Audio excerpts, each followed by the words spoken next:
All righty, here we are again at the Crystal Clear Point Studios. We're talking again. Watch out.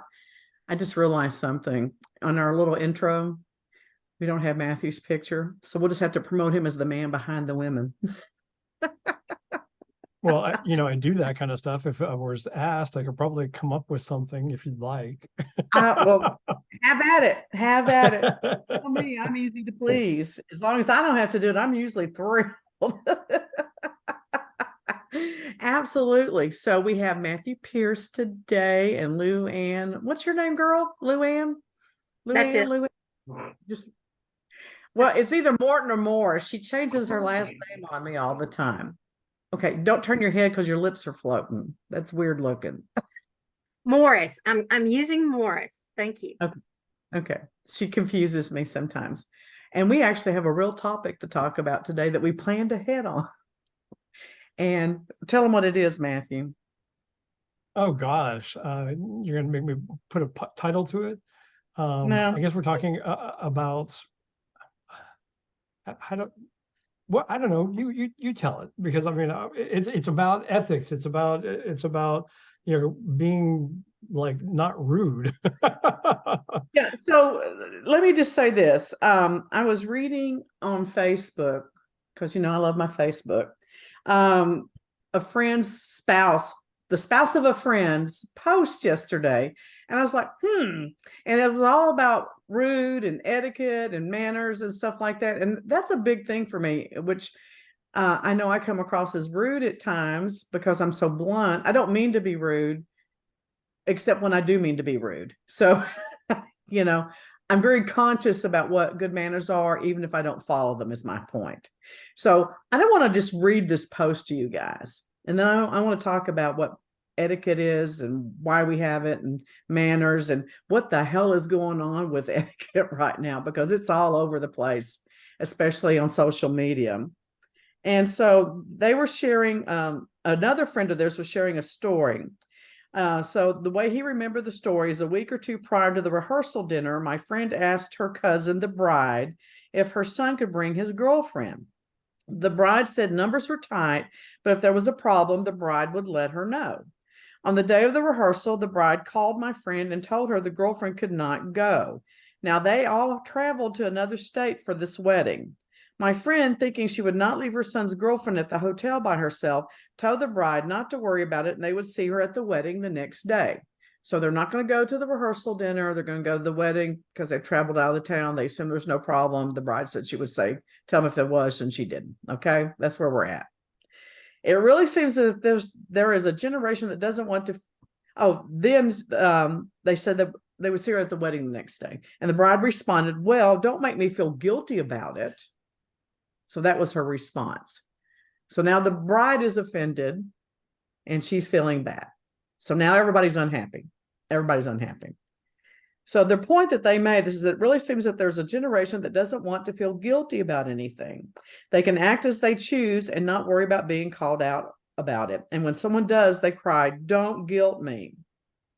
So there's more to the post, but we'll leave that for our discussion. What was wrong with their response that said, oh, don't worry about it, we'll see you at the wedding tomorrow?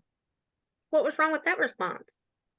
Well, she felt guilty, she said, don't guilt me. That was her response. Oh. Well, okay, so that's a little bit of that like communication that's like under the carpet type of communication. What I really meant to say is, but they didn't want to like cross that boundary of like saying just absolutely no, I'm sorry. Not only did I mean don't come to the rehearsal dinner, don't come to the wedding either because numbers are tight. I don't think that was like ever pointed out. I mean, it was just like, oh, okay, no worries. And then you're offended now? Well, here's the thing that hit me right between the eyes. Why did they even ask? I was always taught the invitation comes in the mail or now email or Plus text, one. and it says if it's just to you or if you're allowed to bring friends, family, or whatever. So they already knew what the invitation said. So they're already out of line, as far as I can tell, based upon typical manners and etiquette, by even asking to bring this person in the first place. Yes. Okay. So my whole point of view is everybody's wrong in this scenario. There is no right side of the fence here. Everyone has crossed the line. So that's kind of where I went with this. But in the comments on the post and everything, no one said anything about that.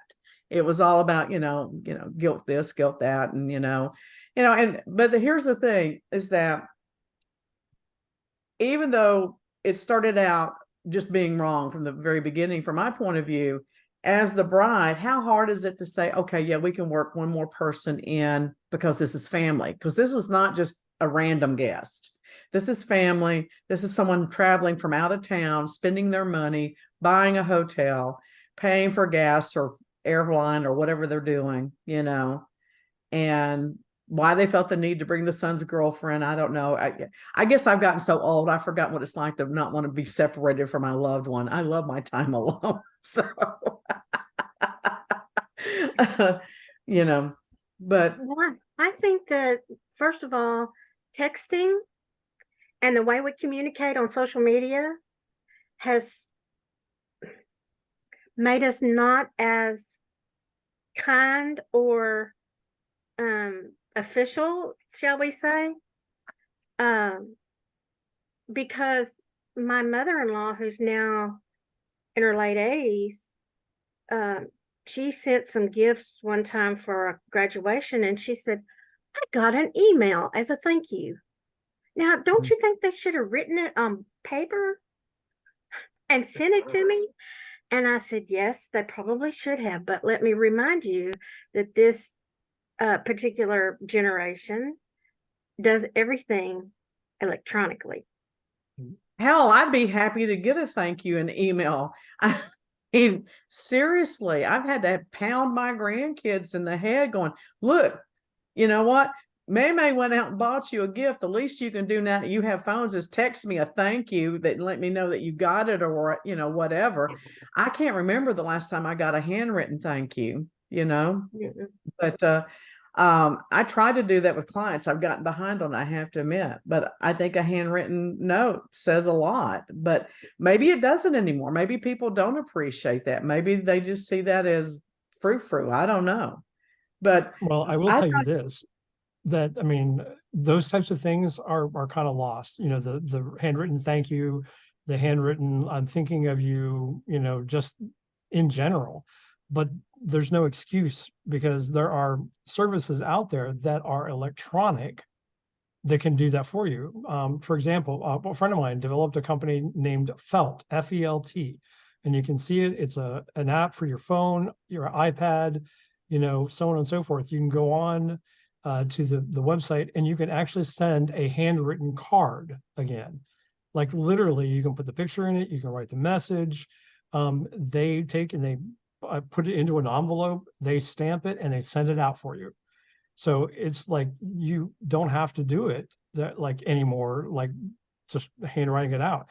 It's available to do that. Now, my friend tapped into the wedding marketplace. I mean, so like he's now doing like the wedding invitations, and on those wedding invitations, it's like, okay, this is you and a plus one. Okay. Are you bringing it? I mean, so it's all formulated out. So I really don't think that there's an excuse, everything's electronic these days, because it's just people don't communicate exactly what they want. That's my thing. If you don't want someone coming, you say, sorry, it's not available for you. I guess I'm a little bit different, because I mean, I have no problem saying, really, I don't want that energy in my space.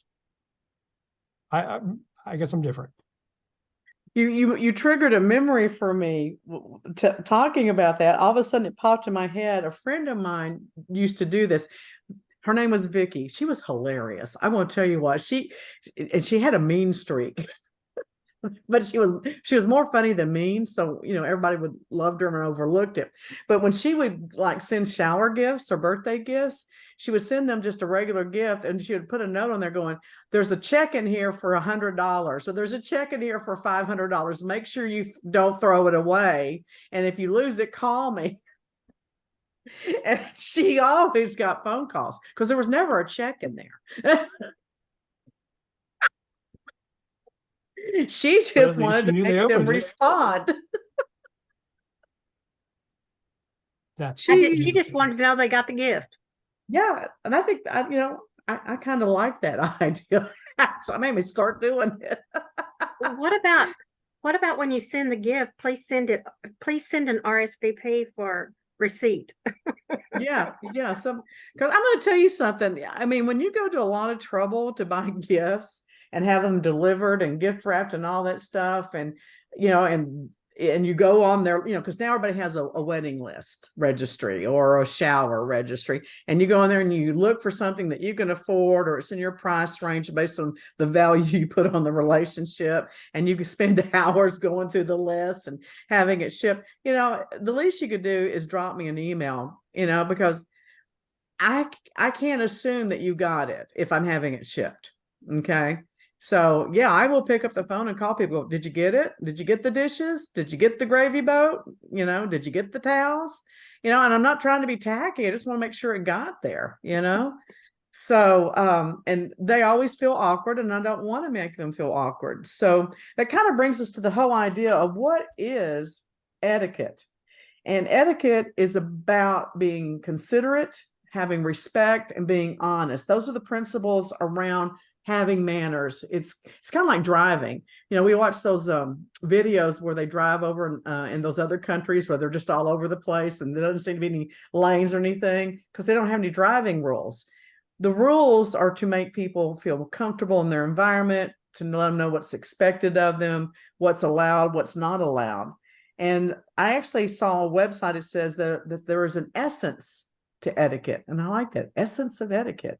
And there's 4 things. And it says respect for others, remaining honest and trustworthy. I thought that was interesting to come up for etiquette.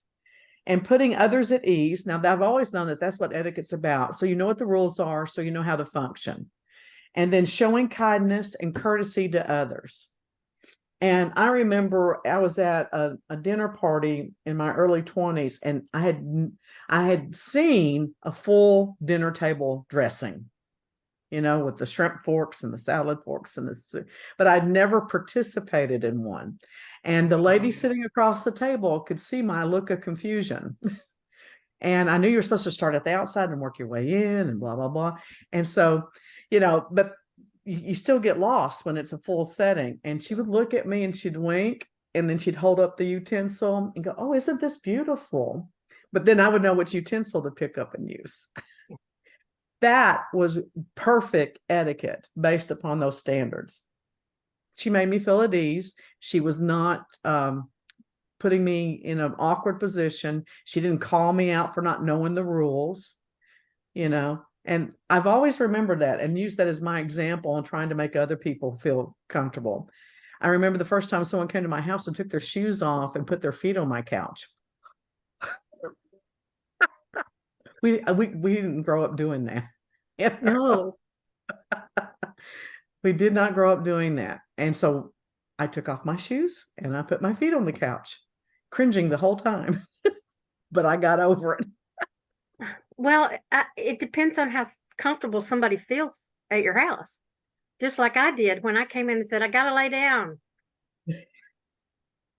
Her mother was appalled.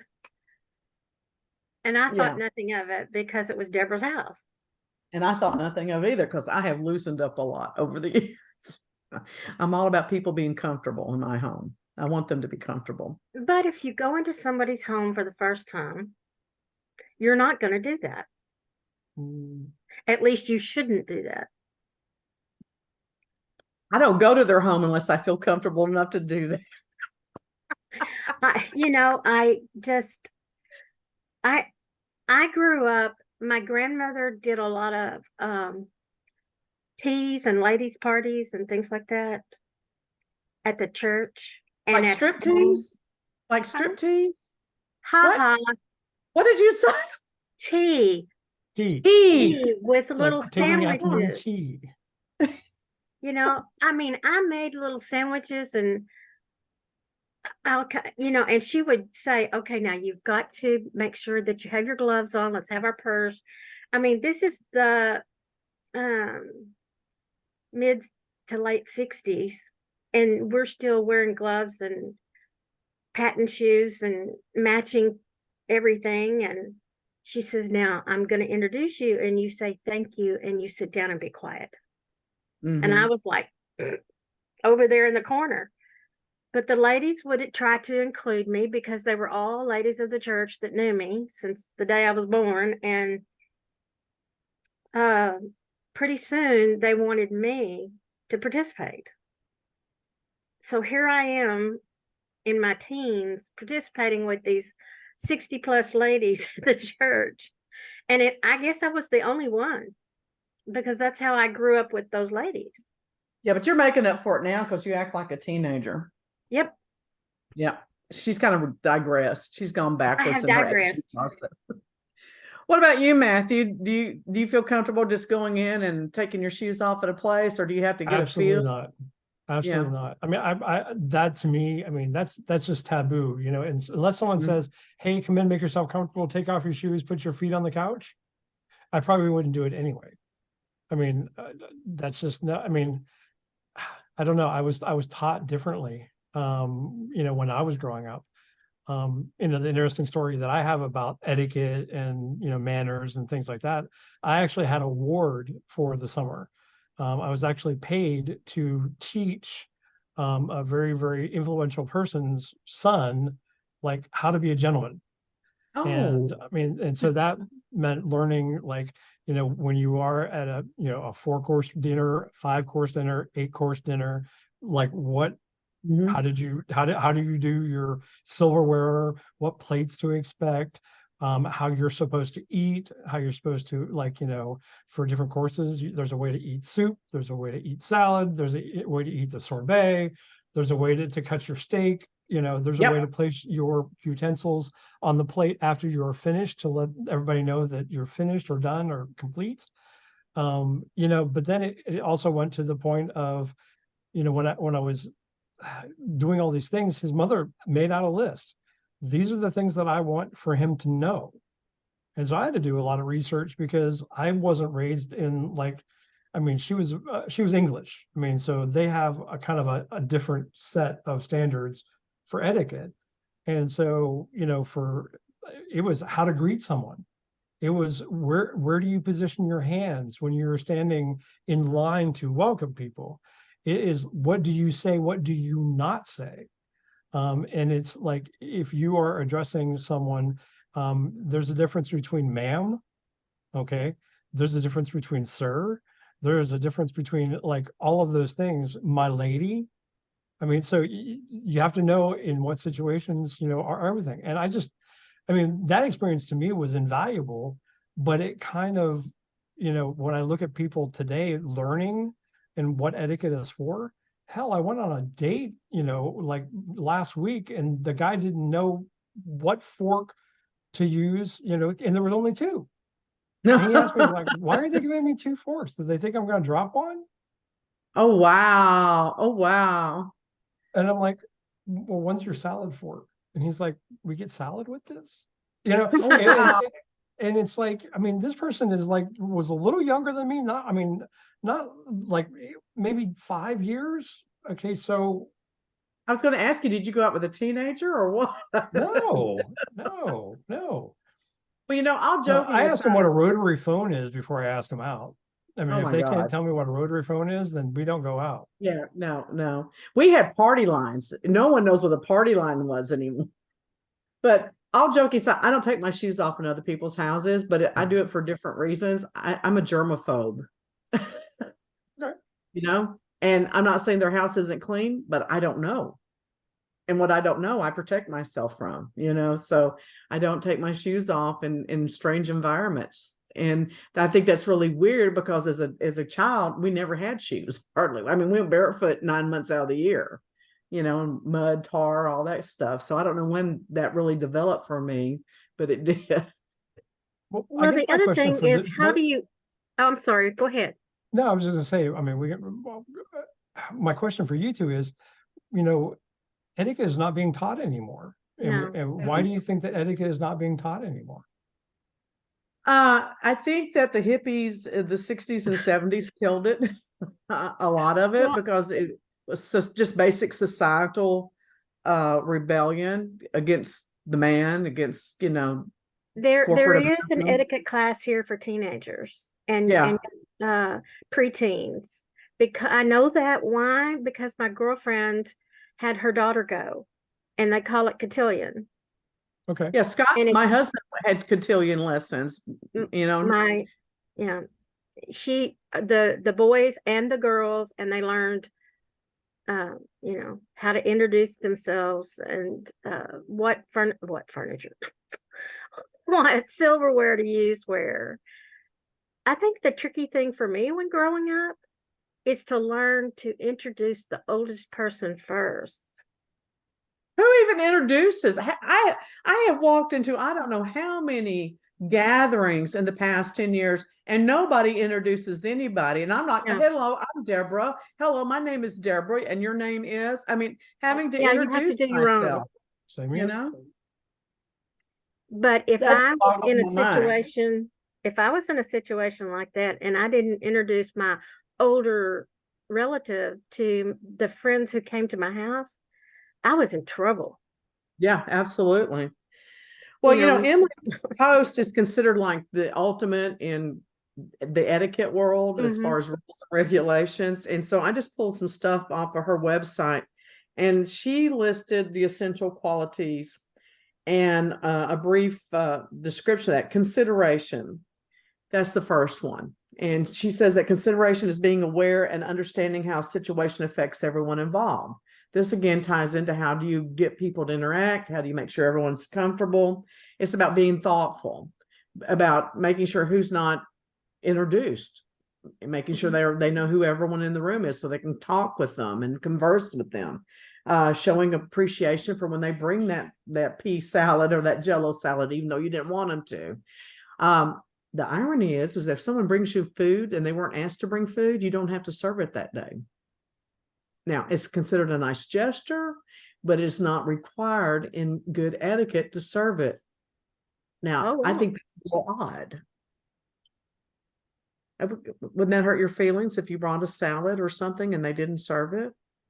Oh, I don't know. It depends. If it's formal, no. Because if you're there at some formal function, they have everything planned out. They didn't ask you to bring it. You wouldn't bring it though if it was a formal thing. Well, maybe not. Maybe, I don't know. I don't know. If it was like lime Jello with carrot shavings, I probably wouldn't serve it at an event. I would accidentally drop it, because it's so slippery and jiggly. I mean, I think that's a nice gesture, but again, it's about the consideration. Like, do you need food, or do you need more comfort, or do you need for me to show up and just be there to support you? Right.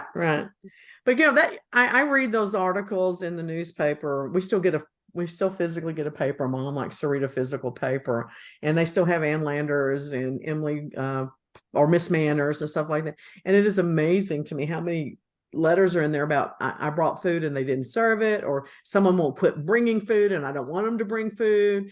But here's the new one. I was like, are you kidding me? People are now asking for doggy bags at private homes after dinner. Would you like to have another serving of meat? No, I don't want any more meat, but I'd love to take some home for my dogs. Are you kidding me? No. Yeah, no. I mean, I'm a dog lover, but no, I'm sorry. That to me is like really? I mean, you just served us dinner, and now I want to take the meal that you prepared for us that was prepared for us and feed it to my dog? Yeah. Well, or like even like I'd love to take some home with me. Well, depending on the relationship of everyone involved and the size of the group, I will probably offer, would you like, because I do that like at holidays to the kids and my Oh, mother-in-law. You don't want to take some of this to home because I don't want all those leftovers in my fridge. But to expect that or ask for that, I'm going to be honest, that would make me blink twice if someone I did mean, my that. grandmother, she always had Tupperware, and it was like, you didn't ask. It was like, here's the bag, you're out the door. Yeah. Yeah. Okay. Yeah. To me, family is more relaxed and you're going to do that. And I always cook extra so they can take it home and eat it later in the day and stuff like that. So, respect. Okay. So I think that the problem with saying that just carte blanche, we have to be respectful. I don't think anyone really has the same definition of what respect looks like anymore. And we're going to talk about that next week. Same with boundaries. What does that really mean? Respect and boundaries, because just because you're irritated doesn't mean I've been disrespected. Just because you do something I don't like doesn't mean that you've crossed a boundary, Right. So I think that is something that, but I think generally we can agree on, we don't want any jokes that involve isms, sexism, racism, sexualityism. I don't know. There's a word for that. Things like that. And if you don't know the temperament of the group, keep your mouth shut. Mhm. And never talk about religion or politics. Yeah. Like I don't appreciate fat jokes. Having been an extremely fat person that has overcome it to my satisfaction. I'm not a skinny mini, but I'm happy at where I am. I don't appreciate people making rude comments about fat people because you don't know what their story is, things like that. Honesty. Where does honesty start and stop? Well, I don't like you. Well, okay, but you have to go back and temper that with respect. Is that being respectful? Say, oh, you know what? I don't like you. Well, okay, but kind of going back to the original story about the wedding, okay, and talking about respect. So, who was not being respectful and who was being respectful? Okay. I don't think any of them are being respectful. Well, and I think that everybody, had an error, there for some reason. But I can see both sides. A person wanted to bring like the person that they were involved with. Okay. Me, I would never do that. I would have no problem speaking to my boyfriend, girlfriend, whatever, and saying, listen, this was unexpected. So I don't think that this is probably the appropriate time. That would be me. So I wouldn't have to put, my parents in a situation or the person that is, the bride in that situation. I've always been ingrained that no, this is the bride's day.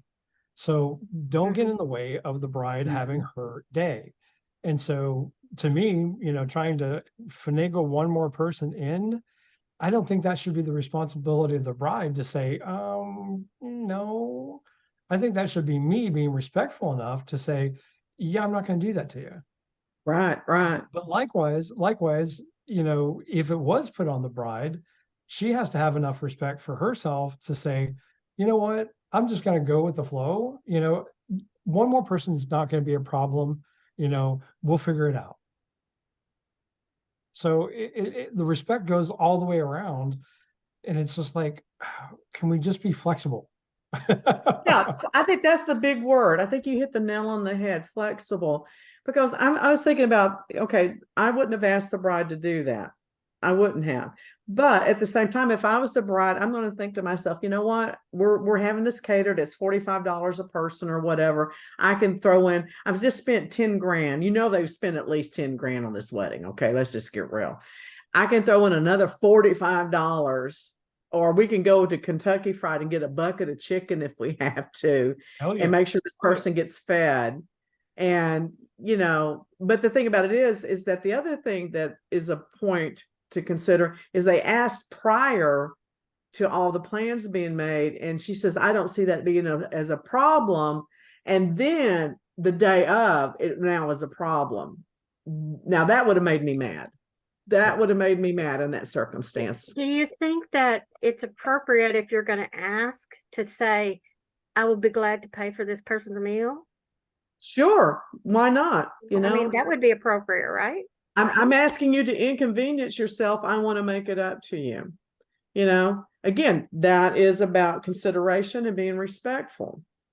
Mhm. So, But you I can, would take it even one step further back, inside of the planning of the wedding. Okay. I mean, it's all about the, hey, you're going to RSVP. Are you RSVPing one or a +1? What's the expectation of the bride? Who are you bringing? exactly. I need for you to communicate that to me so I can make plans.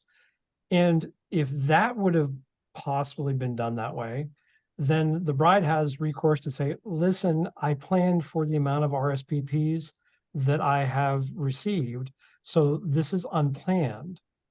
Now, then you could be flexible and say, how do you propose that we take and handle this? Because I've done my due diligence in making sure that everybody was going to be fed, everybody had a plate, and now this is kind of out of the ordinary.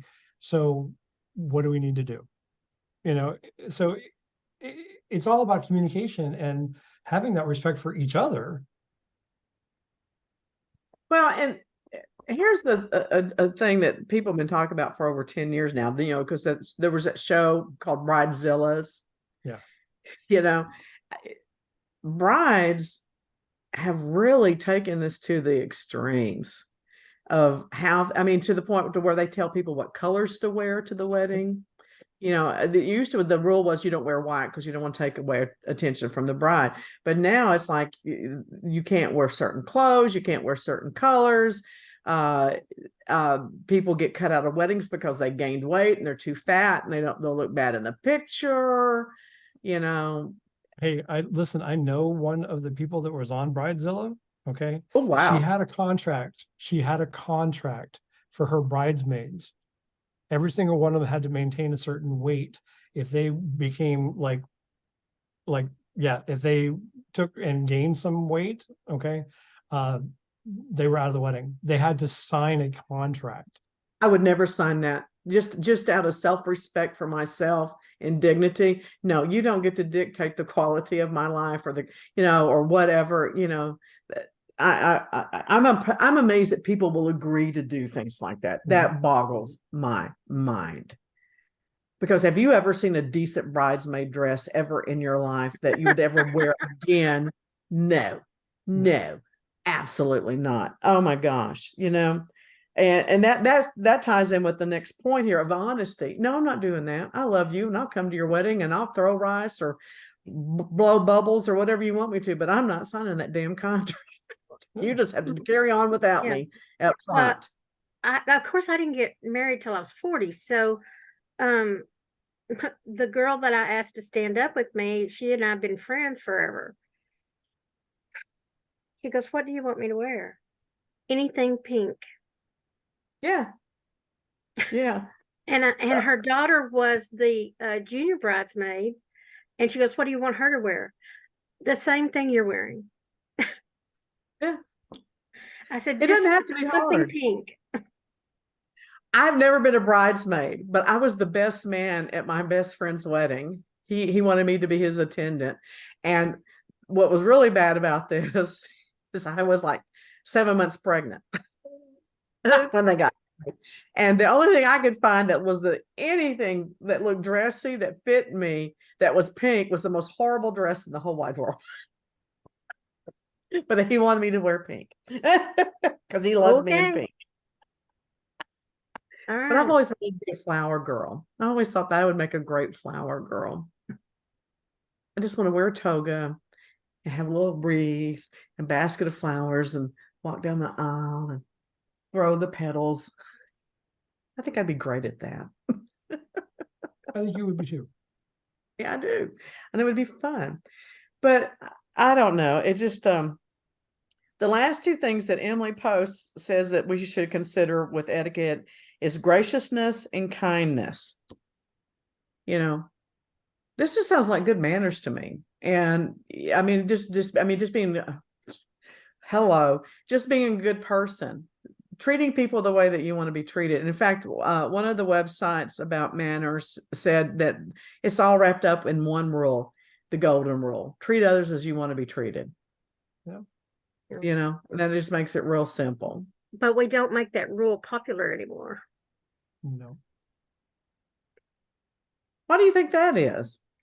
Because people are trying to stay away from anything construed as religious. But kindness is not wrapped up totally in religion. How do you treat other human beings? You know, that should be with kindness, honesty, trust, until some line is crossed. But Well, I, honestly, Go ahead, Matthew. I was just going to say that, I mean, it turns out, I mean, these days, how young people are being taught is to be individual. Okay.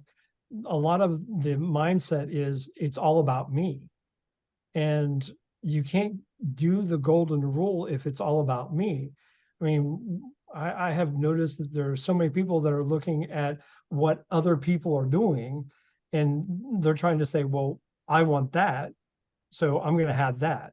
Okay, well, you're telling me to do this. I don't want to do that because that's not what I, want to do. And so they have this sense of individuality, but no sense of community. right. And I was an only child and spoiled rotten, but I was still required to know how to treat other people. Yeah. I was still required to know manners. I was still required, and when I was around before we did texting and internet and all that stuff. I don't know about you guys, but I was. I And did it in my head. the first thing that struck me as rude was I haven't texted this person in 3 days or 4 days or a week. And people would just start texting me, I think blah, blah, blah. And I'm like, who the hell? So to me, it's hi, hi, how are things going? And then say, because they knew it was me because my name was up there. But I mean, isn't that rude just after a week or so of not talking to somebody that you just all of a sudden strike up a conversation from go instead of hi? So there's no introduction, there's none of the niceties, there's none of the easing into the interaction. The thing that always hits me right in the middle of my forehead when I see things going on, I'm like, what the hell is that? We started out when Trump took office, everything started talking about, everybody started talking about white male entitlement. I'm sorry, it seems to me that we have a whole society full of entitlement. It's not just related to one sex, or one age group, or one race. No. I see a lot of entitlement, and I'm very empathetic. I can walk into a room and immediately feel the energy in the room, but that does not mean that I understand your experience. That does not mean that I understand why you have the emotions that you have. And for you to expect me to accommodate you on your plane, on your level, because this is how you are and this is how you feel, is so ridiculous. It just appalls me. Yeah, I talked to a client recently that started talking about her grandmother. And I said, well, how old is your grandmother? 65. Okay. I was expecting 80, but I said, all right, have you discussed anything with her? Well, she's just in such bad health. And I said, yeah, but think about what she lived through. I bet she has information for you that you need because she was still here when integration was a thing. It had just started. I said, she has things to tell you and you need to ask. Oh, I didn't think about that. Yeah, you need to. Well, and the other side of that coin is to assume that because you have something in common with someone, the gay community is a great example. Older gays are just as bumfuddled by the younger gays as we are in the straight community with our children and grandchildren. Okay. So having a commonality of one thing does not mean that you share the same life experience. Right. And you don't have that connection that you can build off of automatically. And the thing that gets me, and maybe this is all the way it is, and this is just a sign of our being older, is that, but it just seems like all the younger people are very obtuse. They're very obtuse.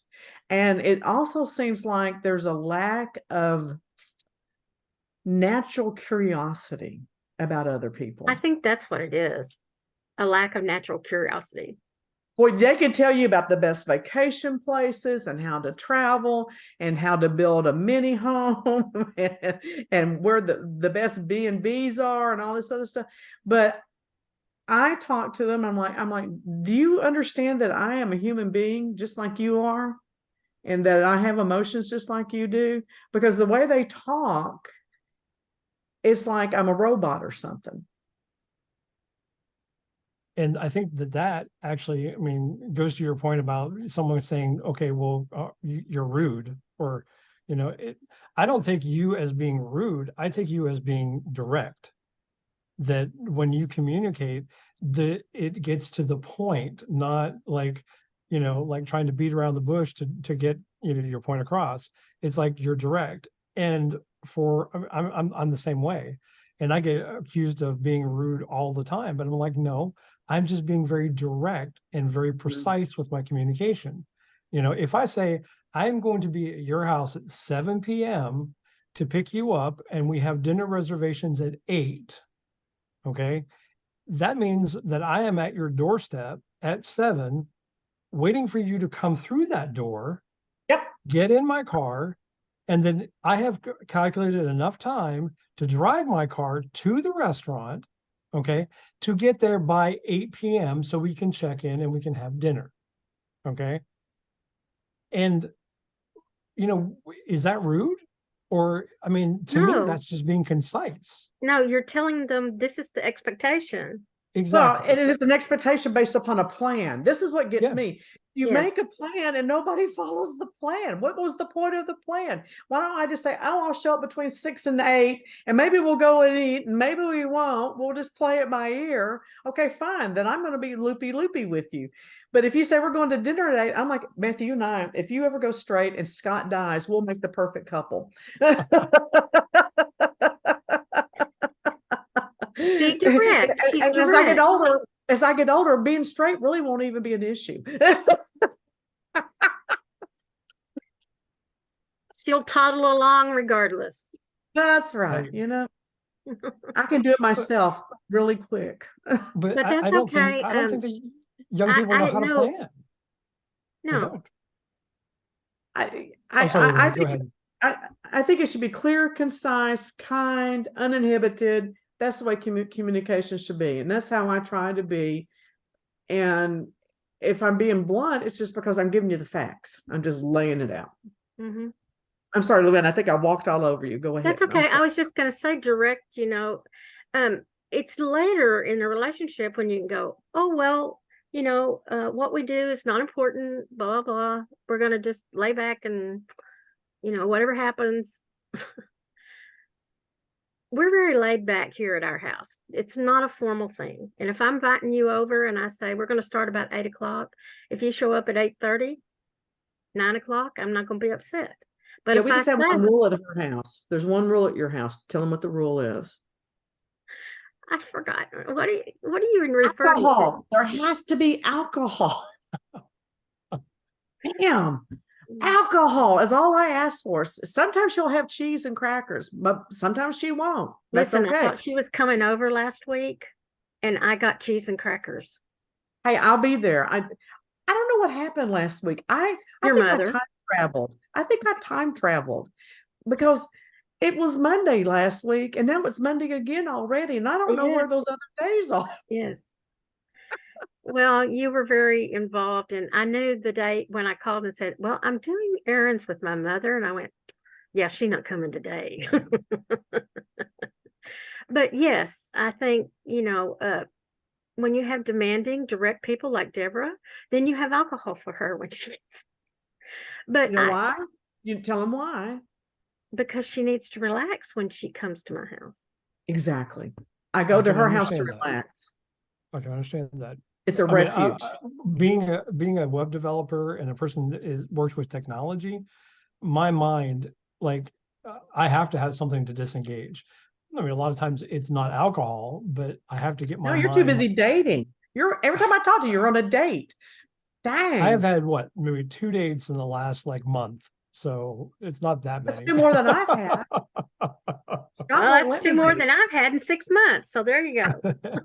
Scott won't let me date. I don't understand that. That just seems Mm. rude. He's crossing a boundary. Because that's not your arrangement. Well, that's true. So I mean, believe me, I mean, I had to force myself to like get out of my comfort zone and actually get back into dating, It's not after easy. having health issues and everything else. I thought was just like, it's just one more thing I have to deal with. Yeah. No. Yeah, but you want to make your life more rounded, more complete. Yeah, but I mean, it also goes back into the point that we're talking about. I'm very direct, and there are not a lot of people out there that can deal with me being direct. I If get that. something is not going right, or if something, sets off the red bells, I'm not the kind of person that goes, I'll just let that slide. And I'm like, okay, you know what? That doesn't work for me. To And I'll me, tell them. the perfect gay relationship would be two men trying to outdo each other by being more chivalrous. That would be the perfect gay relationship. Chivalrous? Chivalry. Having chivalry. Yeah. Being like overly being a gentleman. Yeah. Yeah. That was one of the things I used to have a lot of gay male friends when I was younger. And that was one of the things I was like, it's too bad they don't like women in bed, because they were always so attentive. My friends were, at least to me, opening doors, holding the umbrella when it was raining. My roommate was a gay gay male hairdresser. He always did my hair. He always did my makeup. He'd go, "Oh, honey, that doesn't look good. You're not going out of this house looking like that. I will not let you do that to yourself." I mean, but the attention that all of them paid to details about everybody around them, and it wasn't catty, and it wasn't, sarcastic, even though they would make jokes. The jokes would be funny. It was always about bringing out the best, I always felt, in everybody around them. I can agree. I mean, Yeah. I totally agree with that. I have very fond memories of those days. Very fond memories. Well, let me tell you what my parents did for us kids, okay? Because they knew that we were going to be out in the world and we were going to be dating, okay? So they dated us. And I know that sounds really strange, but they dated us. So my mother, in her infinite wisdom is like, oh, you're going to be dating women, so I have to show you how to treat a woman. I have to show you how to, be that gentleman. I will never forget the first time she told me that. I was like, you're crazy. No, dude, no. Okay. And here's how this went. Okay. She said, so here's my phone number. Okay. You're going to go to your friend's house and you're going to call me. You're going to ask for me. And then you're going to ask me out on a date. I was like, okay, whatever. So I did that. I went to my friend's house. I called her up on the phone and I asked for her and I said, hey, listen, I would really like to, get to know you better. Can we go out sometime? Maybe this Friday night, so on and so forth. And she said no and hung up the phone.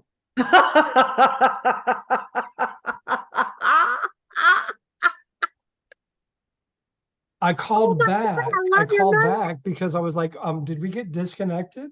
And she goes, no, I just don't want to go out with you. And I was like, why? And she goes, I don't want to go out with you, and hung up on me again.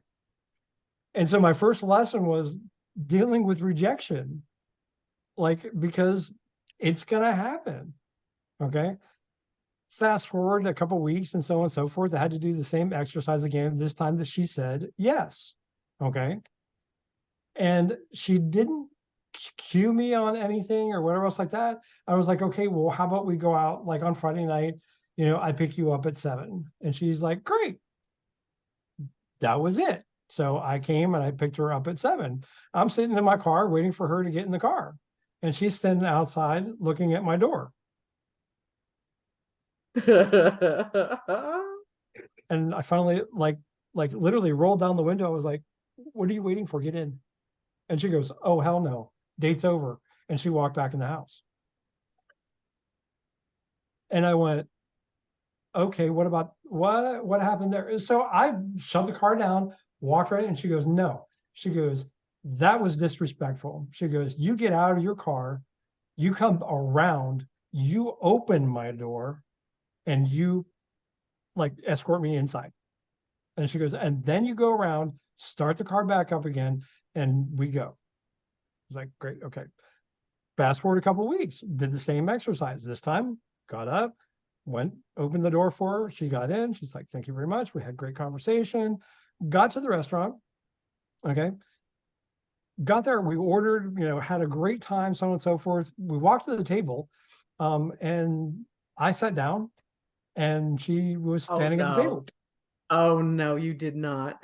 And I was like, why are you not sitting? And she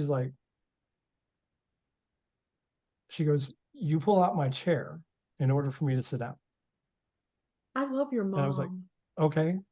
And so I did that. I pulled out a chair and, pushed the chair back in. We had dinner and everything like that. And she goes, okay, well, I have to go to the bathroom. And I was like, okay. I was like, I think it's like over there. Okay. And she looked at me and she goes, no, when I say that, that means that you have to acknowledge that I'm leaving your presence. You stand. And I was like, what? She goes, no, you stand. I was like, okay. She goes, it's respect for someone leaving your presence. I was like, okay. So I did that, and she went and did her thing and came back. Okay. And she stood by the table. And I'm like, oh, I'm supposed to acknowledge your back. So I had to stand up. Okay. Go get her chair, make sure that she was back in place. Okay. So dinner's finished. Okay. And the check comes and the guy puts it in front of me. Okay. Mindset, 16-year-old boy, I don't got money. Mom, can you take care of this? I had to wash dishes to pay for the dinner. My mother looked at me and she said, if you invite a girl out on a date and you initiated it, you pay. I love your mom. I love your mom. And so that's how I learned like how to treat people, how to treat, and be a gentleman. And it was about like walking down the street and, I was walking on the inside and she's like, she pulled me out. She goes, if we're going to get hit by a car, you're going to get hit first. That's what a gentleman does. A gentleman walks on the outside to make sure that the woman is safe. Okay. I love it. I love it. We should do a class. Etiquette. I'm sorry. We should do a class. We should do this. We just should offer this class. But for people that are out there that don't know this stuff, that seems completely and totally foreign. But for me, it just became like, I don't know. It just became one of those things. I mean, even on my dates, I do the same thing. I don't care if it's a guy. I'll go and I will open up their door for them. Okay. If I invite them out, I make sure to tell them. Hey, they don't date anymore. They don't even date. They either go out or they hook up on the internet. Yeah. And I don't even want to know what hookup means for 15-year-olds. No. I don't want to know. I know, but I don't want to know. Yeah. So they call it hanging out. No, that's not what the hooking up is. No, but I mean, they get together in groups and hang out. They don't really date. Yeah. And I'm sorry. I like parties, but I don't want to have a group date. Yeah. You know what I'm saying? My son, I told him one time, I said, why aren't you dating? And he says, well, if I'm going to invite a girl to dinner, she's not paying for anything. And since I can't pay for it, then I'm not dating. Well, good for him. Good for him. But you know, he could just cook her dinner. I love a man that cooks. And he can cook. One of the Well, first but- dates that Scott and I had, he prepared dinner for me and a friend, and he was so nervous. I still tease him about this, you know, 39 years later. No, not that long, but he was tossing a salad and he was so nervous. He went, and the salad went everywhere. And I'm like, well, that's a whole nother meaning for toss your salad.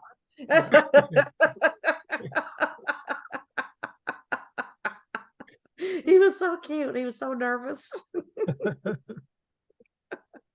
But I mean, there is a thing called etiquette. There's just a thing called just being nice or respectful. But don't know? you think a lot of that should start with parents? Oh yeah. I mean, look what your mother did absolutely. for you. Absolutely. I love your mom. Is your mom still with us? Mhm. Yeah. I would love to meet your mom. Well, we'll see. I get it. We'll see. I get it. Well, let me give you one last thing from Emily Poe. She has a quote that I like. She says, manners are a sensitive awareness of the feelings of others. If you have that awareness, you have good manners, no matter what fork you use.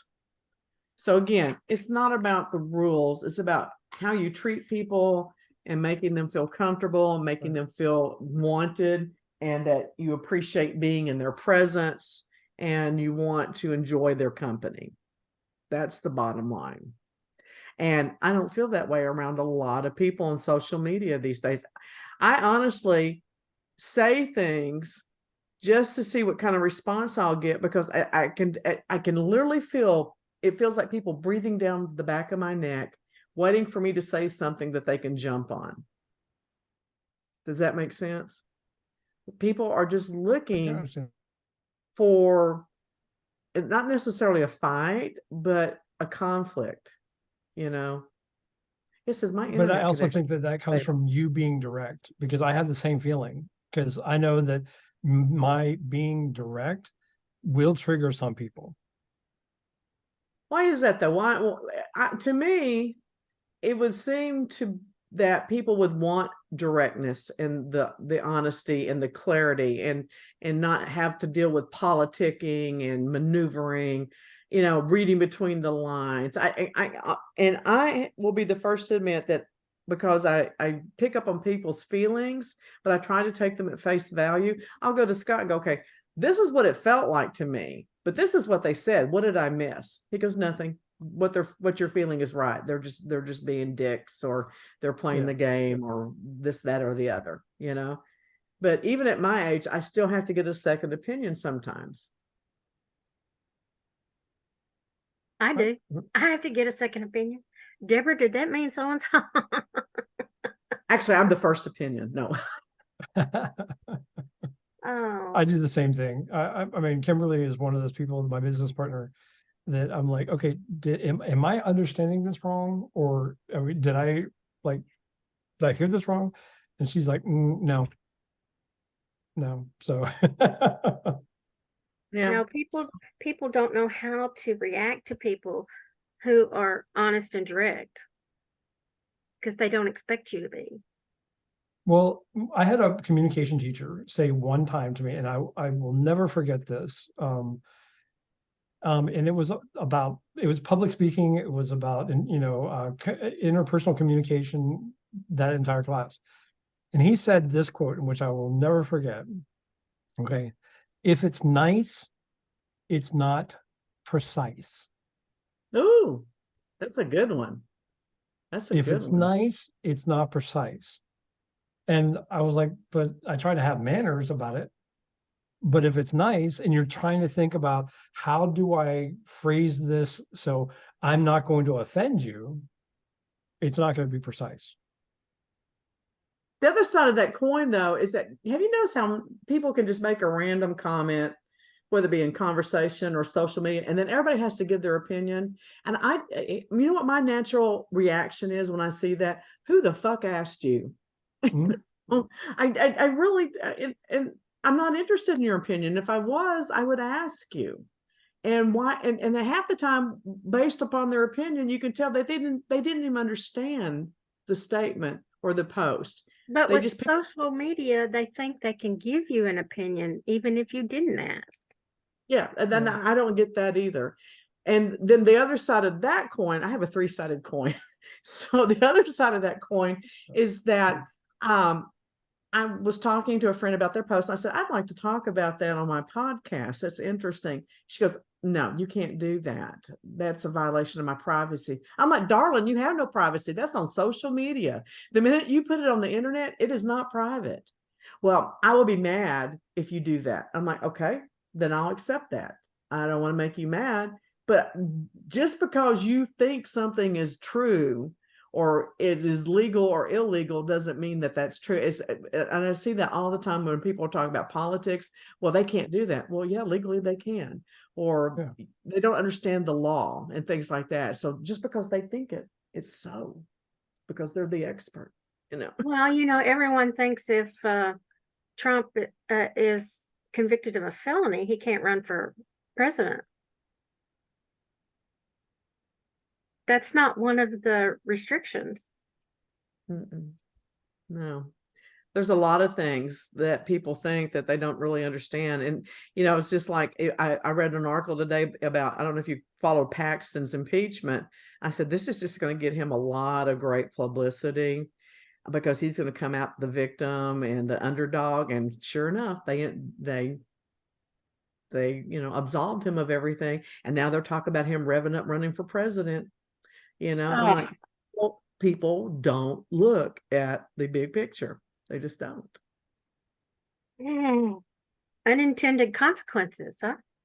I can see Matthew's wheels turning. What are you thinking? I want to know. But we're not discussing religion or politics today.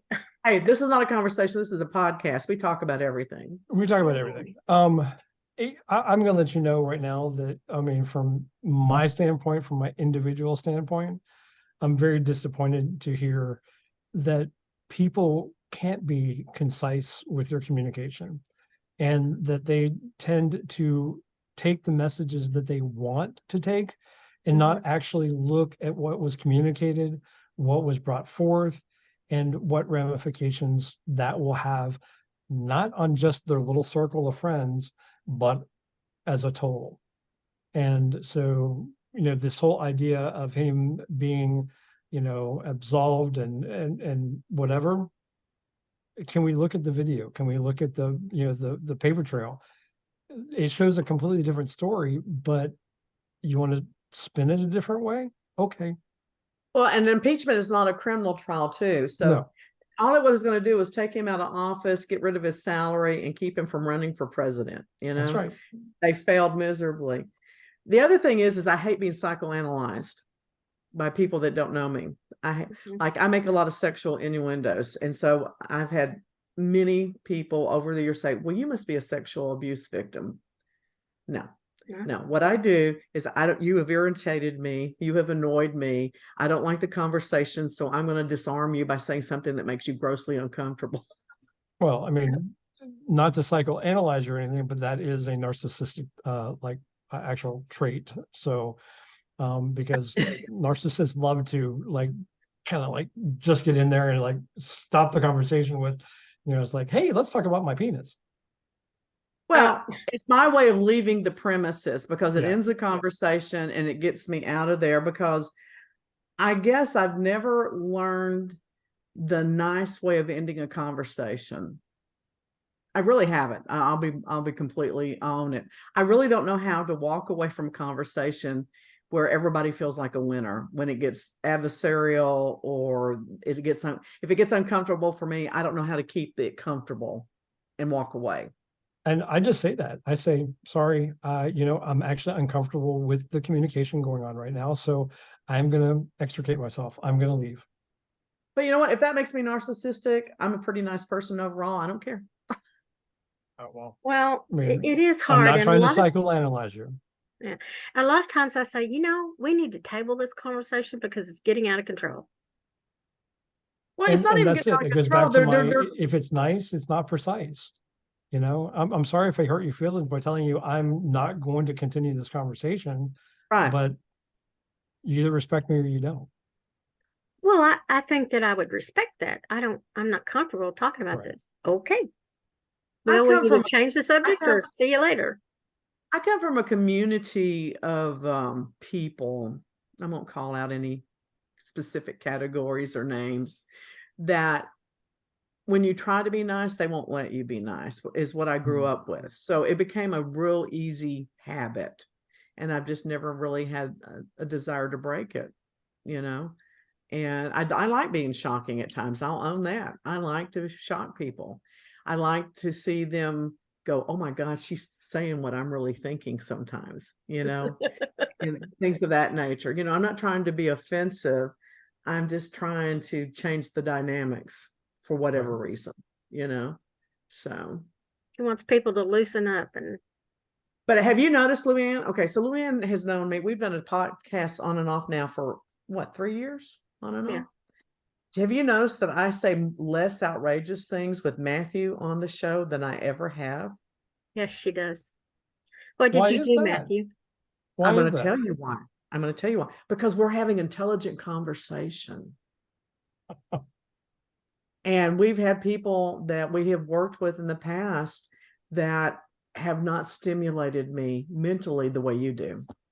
Oh, That's a good well, I segue, appreciate that. isn't it? Yeah, you have to have people that are willing to actually have a conversation where it's, you know, a conversation means everybody talks. Mhm. And Yeah. then they also don't bash you over the head with their opinions. You have to respect that. But So I do then have a if little bit of a rebel in me. That's why I like to say off the cuff things and stuff. And Oh, I like yeah. to think I'm funny sometimes. Sometimes I am, sometimes she I'm is not. funny. Well, can I say something from a social media standpoint? Sure. I don't know. Am I gonna like it? Well, no, it's really this, because what I found over the years that makes successful podcasts, blogs and everything else like that, is what questions you actually raise to start a conversation Mhm.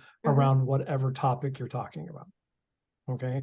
And the point that, we ask each other questions and we want to go deeper inside of that, I think is what makes this podcast so special. I can ask a question, Luann can ask a question, you can ask a question. So, that's what keeps the conversation going. Now, if I were sitting here trying to dominate the conversation, and you would have no recourse but to do something or say something to, like, hello, can I jump in? Yeah. Or to shut me down. So yeah, I get it.